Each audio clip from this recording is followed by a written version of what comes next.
A decade ago, when I first started getting into bass fishing, I read, I saw, I heard all the pros tell me the #1 lure to catch fish when nothing else works is a jig. And I remember tying on a jig myself the first time, and it was a struggle bus. Like, I'd get bites, I'd miss them. When I would catch a fish, they would get off the hook, and I didn't really actually get very many bites. Other things worked a lot better for me. It was a real challenge for me at first. And quite honestly, I just didn't throw them, didn't use them, until one day I met up with a friend of mine. He was in fishing tournaments and stuff, and we started talking about jigs. I went over to his home and he showed me his jig collection. He made his own and told me all the little things that he would do to make jigs work for him, and gave me a few, and it really opened my eyes to what I was doing wrong when I was out jig fishing. And in this video, I want to talk about that. I want to talk about what I use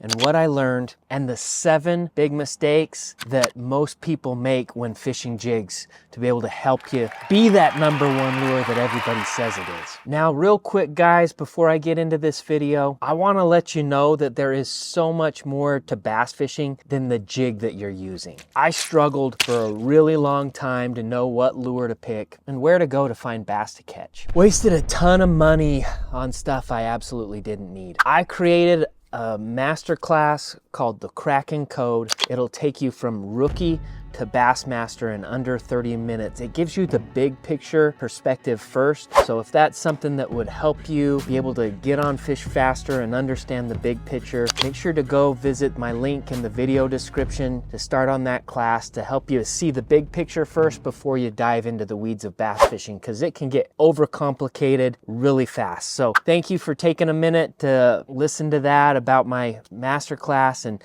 let's dive into this 7 mistakes most people make bass fishing with jigs. Now, jig fishing, what I'm about to say is gonna be a little bit of controversial, okay? There's so many opinions on jigs, and there are different times where different things will work based on the situation that you're in. That's the key, right?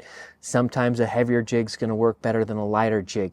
And my goal today is to help you just simplify jig fishing and make you aware of the different dynamics of it, tell you the stories of what transpired with me and jigs, and now it's one of my favorite lures, and I want it to be a go-to bait for you to be able to catch more big bass. I've actually used jigs a ton over my life. I've caught hundreds of bass on a jig. I've caught them on all different types and varieties and experimented with a ton of them. You know, I'm a bass guide, so I'm always trying new things. I want my clients to catch a lot of fish. So here are the things that have made the biggest difference for me and will help you catch a lot more fish. So let's talk about mistake #1. So I was out with a client on the water.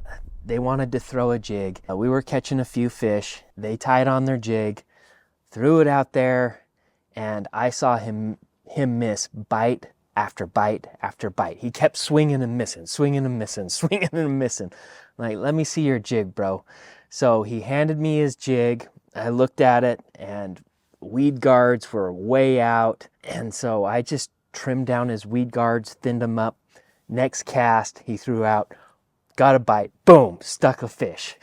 It's such a simple and easy thing, but nobody teaches you in the tackle shop. And I had no clue about this, so you need to trim your weed guards down. What you want to do is look where the hook point is, trim it down, thin it out, make sure it's real easy for those bass to get stuck. There's a balance though, right? Like, if you trim it down too much and you're in really heavy, thick cover, it can snag a little bit easier. But if it's too thick, you're not gonna stick the fish. So I like to err on the side of snagging up a little bit more. I like to go way lighter, get it down thick. It's way less room for error, especially when I'm with clients. They're not gonna have good hook sets, and so you wanna get them thinned down, pared down real small, and that tip alone will double your bass fishing catches on jigs and have less of them toss your lure when they're getting off. Mistake #2, I see this. People will cast their jig out and they will not even know what's going on. I saw this the other day. There was a guy out there, he's throwing his jig out, just ripping it back,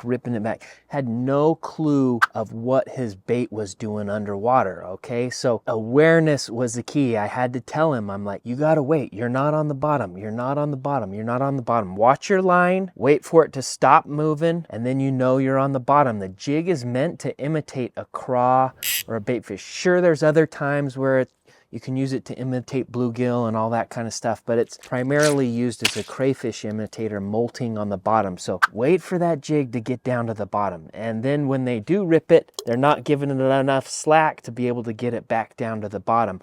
Or they'll pull the jig and it's going, if the jig's going into deeper water, they'll pull the jig and keep their line tight, and it's just swinging, okay? If it's flat, that's fine, keeping your line tight. It'll fall back down naturally on its own. But if you're on a steep bank and you jig it and keep your line tight, it's gonna swing instead of going back on the bottom. Craws crawl on the bottom. So that's key, awareness of what your jig is doing under the water.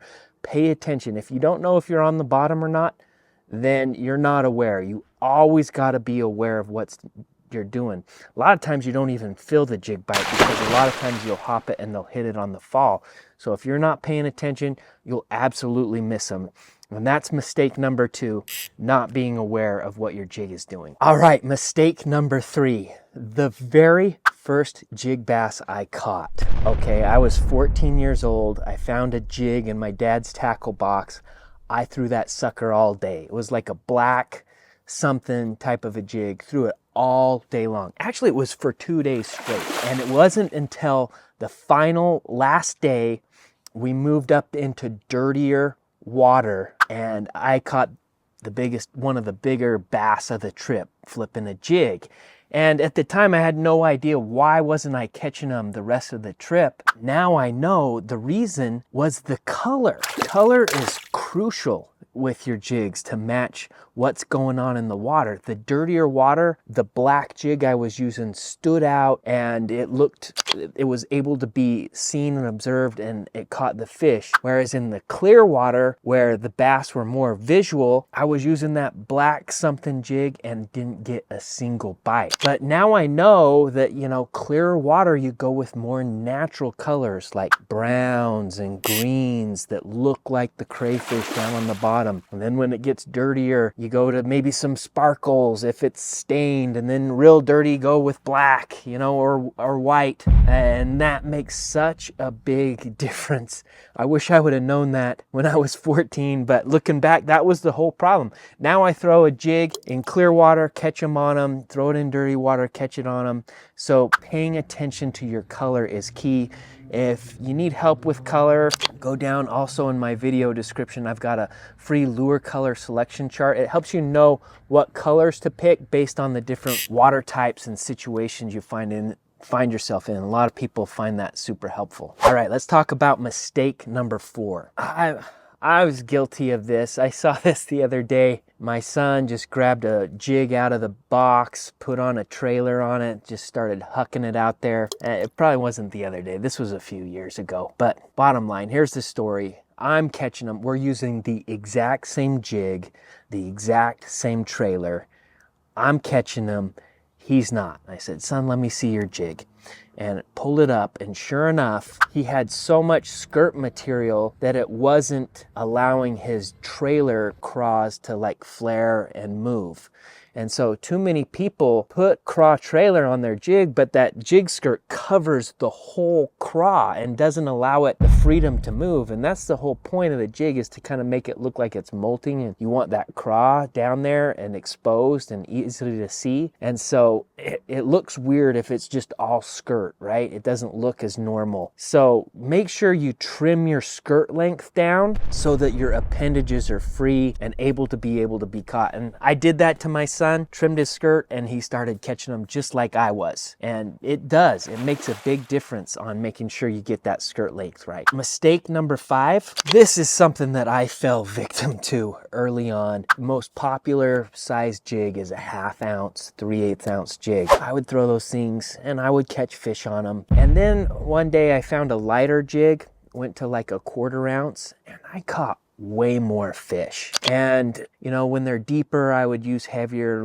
but lighter I would catch more fish. There's so much to the fall rate of your jig and the weight that if you don't get it right, it can mean bites or no bites. So here's what I do. If I'm fishing really deep I go heavy, 1/2 ounce or more. If I'm fishing shallow, I actually go to a 1/4 ounce jig. A lot of people think that's weird and bizarre, but man, I get way more bites on it. It's a slower fall. It looks a lot more natural, and it actually doesn't hang up as much because it's lighter. The heavier stuff I find hangs up in rocks and stuff a lot easier, especially if you're fishing shallow. So try that with your jig. You know, a heavy fall can be a reaction bite, but if it's not a reaction bite and it's tough, lighten those jigs up. Go to like a 1/4 ounce and you'll find that you'll catch a lot more fish on those lighter jigs, those micro jigs. Catch fish on the big heavy jigs, but if you want to catch more, lighten it up, okay? That's my experience and it's made a big difference for me. That's mistake number 5, is you're probably using the wrong weight. Mistake number 6, it's always been fascinating to me whenever I go out bass fishing. A lot of the commercial baits that you throw, 4-inch,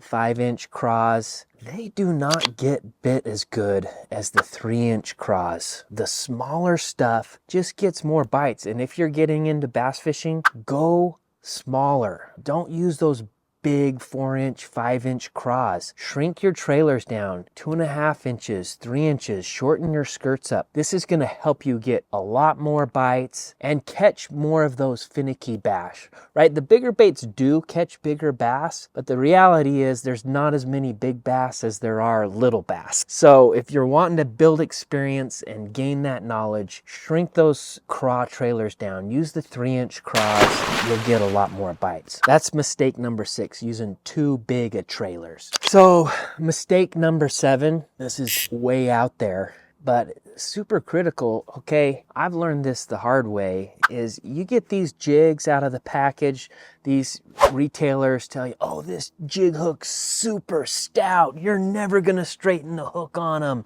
it's gonna go through cover, you'll be able to pull this babe, it's hard. You know, they all talk about how tough their jig hook is, right? But what's more important is how sharp the jig hook is, okay? The duller your hook, the harder it is to stick a fish. And after a few fish, it's gonna dull and it's wear out. But the problem is you can't replace your jig hook without just throwing the jig away and getting a new one. What I've discovered is you can use a hook sharpener and put that weed guard down, use a hook sharpener. I'll link to this one that I use down in the description below. It's one I actually created because I couldn't find a good, heavy, thick hook sharpener. Sharpening your jig hooks makes a big difference, especially if you're getting a lot of fish coming off, can't figure out why you're not sticking them. Sharpen your hook. It's amazing how much of a difference that can make to be able to get that hook to penetrate through that bass's mouth. Because they have hard, tough mouths, and if that hook isn't sticky sharp, it's not going to go through as well as you'd hope. Especially if you have a softer rod too. You got to get a lot of pressure. You got to get through the weed guard, and you got to get that hook up into the fish's mouth. And so that's why it's critical to have a sticky, sharp hook. That's mistake number 7. I catch a lot more fish now after doing these things on a jig. I know everybody has their personal preferences and different stuff, but hopefully you found this helpful. Let's comment below, what are some things you found that have helped you catch more bass on jigs? Grateful that you came and listened to this video. Can't wait to hear how this helps you catch more bass on jigs, and it's one of my favorite lures. I love it. Here's kind of bonus tip number 8 for those of you that stayed to the end. It's a situational thing. For me, a jig works best in the hard cover. So like rock, wood, brush piles, jigs are really good for that stuff. Hopefully that'll help you when you go out, try to catch some bass, and thanks for following. If you dug this video, make sure you check out this video, and I hope this one will help you as much as this one did. And if it doesn't, let me know. Stay stoked. Late.